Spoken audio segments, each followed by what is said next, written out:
We are reading Number the Stars by Lois, Lowry. Chapter 9. Why Are You Lying? Anne-Marie went outside alone after supper. Through the open kitchen window, she could hear Mama and Ellen talking as they washed the dishes.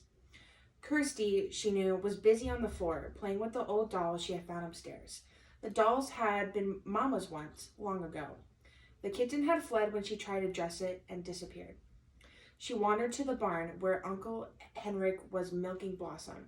He was kneeling on the straw-covered floor beside the cow, his shoulder pressed against her heavy side, his strong tan hands rhythmically urging her milk into the spotless bucket. The god of thunder sat alertly, poised nearby, watching. Blossom looked up at Anne-Marie with big brown eyes and moved her wrinkled mouth like an old woman adjusting false teeth. Anne-Marie leaned against the ancient splintery wood of the barn wall and listened to the sharp, rattling sound of the streams of milk as they hit the sides of the bucket. Uncle Henrik glanced over at her and smiled without pausing in the rhythm of milking. He didn't say anything. Through the barn windows, the pinkish light of sunset fell in irregular shapes upon the stacked hay. Flecks of dust and straw floated there in the light. Uncle Henrik, Anne-Marie said suddenly, her voice cold, "You are lying to me. You and Mama both." His strong hands continued, deftly pressing like a pulse against the cow. The steady streams of milk still came. He looked at her again, his deep blue eyes kind and questioning. "You're angry," he said. "Yes, Mama has never lied to me before. Never. But I know there is no great Aunt Bertie. Never once, in all the stories I've heard and all the pictures I've seen, has there been a great Aunt Bertie." Uncle Henrik sighed. Blossom looked back at him, as if to say, almost done, and indeed the streams of milk lessened and slowed. He tugged at the cow gently but firmly, pulling down the last of the milk.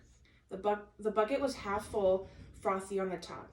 Finally, he set it aside and washed the cow's udder with a clean, damp cloth. Then he lifted the bucket to a shelf and covered it. He rubbed the cow's neck affectionately. At last he turned to Anne-Marie as he wiped his own hands with the cloth. "How brave are you, little Anne-Marie?" he asked suddenly. She was startled and dismayed. It was a question she did not want to be asked. When she asked it of herself, she didn't like her own answer. "Not very," she confessed, looking at the floor of the barn. Tall Uncle Henrik knelt before her so that his face was level with hers. Behind him, Blossom lowered her head, grasped a mouthful of hay in her mouth, and drew it in with her tongue.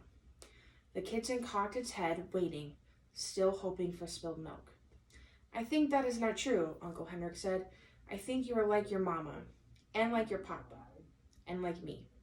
Frightened but determined, and if the time came to be brave, I am quite sure you would be very, very brave. But," he added, "it is much easier to be brave if you do not know everything. And so Mama does not know everything. Neither do I. We know only what we need to know." "Do you understand what I'm saying?" he asked, looking into her eyes. Anne-Marie frowned. She wasn't sure. What did bravery mean?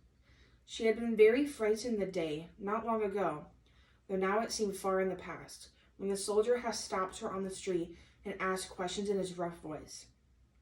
Had she not known everything then? She had not known that the Germans were going to take away the Jews. And so when the soldier asked, looking at Ellen that day, "What is your friend's name?" she had been able to answer him, even though she was frightened. If she had known everything, it would not have been easy to be brave. She began to understand, just a little. "Yes," she said to Uncle Henrik, "I think I understand." "You guessed correctly," he told her. "There is no great Aunt Bertie. It never has been. Your mama lied to you, and so did I. We did so," he explained, "to help you to be brave, because we love you. Will you forgive us for that?" Anne-Marie nodded. She felt older, suddenly. "And I am not going to tell you any more, not now, for the same reason. Do you understand?"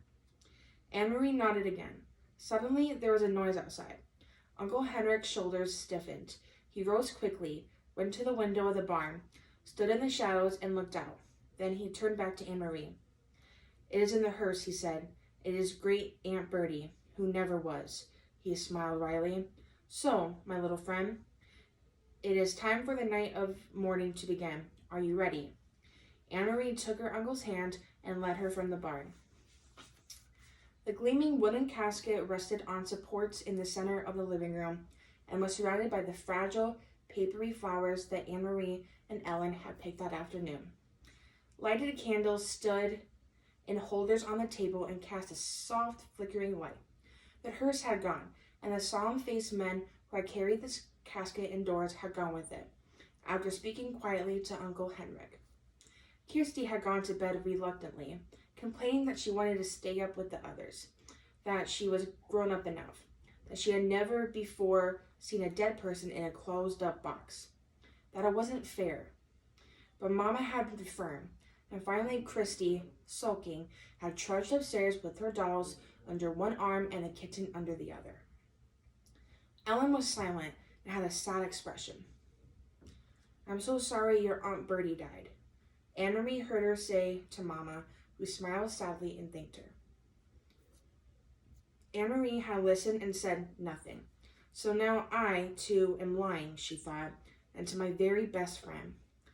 I could tell Ellen that it isn't true, that there was no Great Aunt Bertie. I could take her aside and whisper the secret to her so that she wouldn't have to feel sad. But she didn't.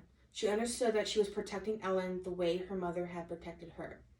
Although she didn't understand what was happening, or why the casket was there, or who, in truth, was in it, she knew that it was better, safer, for Ellen to believe in Great Aunt Bertie. So she said nothing. Other people came as the night sky grew darker. A man and a woman, both of them dressed in dark clothing. The woman carrying a sleeping baby appeared at the door, and Uncle Henrik gestured them inside. They nodded to Mama and to the girls. They went, following Uncle Henrik to the living room, and sat down quietly. Friends of Great Aunt Bertie, Mama said quietly in response to Anne-Marie's questioning look. Anne-Marie knew that Mama was lying again, and she could see that Mama understood that she knew. That they looked at each other for a long time and said nothing. In that moment, with that look, they became equals. From the living room came the sound of a sleepy baby's brief wail. Anne-Marie glanced through the door and saw the woman open her blouse and begin to nurse the infant, quieted. Another man arrived, an old man, bearded. Quietly he went to the living room and sat down, saying nothing to the others, who only glanced at him. The young woman lifted her baby's blanket, covering its face and her own breast. The old man bent his head forward and closed his eyes, as if he were praying. His mouth moved silently, forming words that no one could hear. Anne-Marie stood in the doorway, watching the mourners as they sat in the candlelit room. Then she turned back to the kitchen and began to help Ellen and Mama as they prepared food. In Copenhagen, she remembered, when Lise died, friends had come to their apartment every evening. All of them had brought food so that Mama wouldn't need to cook. Why hadn't these people brought food? Why didn't they talk? In Copenhagen, even though the talk was sad, people had spoken softly to one another and to Mama and Papa. They had talked about Lise, remembering happier times. Thinking about it as she sliced cheese in the kitchen, Anne-Marie realized that these people had nothing to talk about. They couldn't speak of happier times with a Great Aunt Bertie when there had never been a Great Aunt Bertie at all. Uncle Henrik came into the kitchen. He glanced at his watch and then at Mama. It's getting late, he said. I should go to the boat. He looked worried. He blew out the candle so that there would be no light at all, and opened the door. He stared beyond the gnarled apple tree into the darkness. Good, here they come, in a low, relieved voice. Ellen, come with me. Ellen looked questioningly toward Mama, who nodded. Go with Henrik, she said.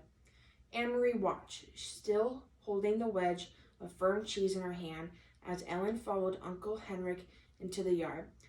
She could hear a sharp, low cry from Ellen, and then the sounds of voices speaking softly.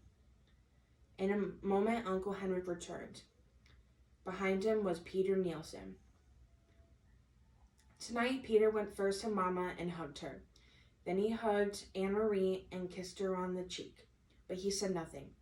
There was no playfulness to his affection tonight, just a sense of urgency, of worry.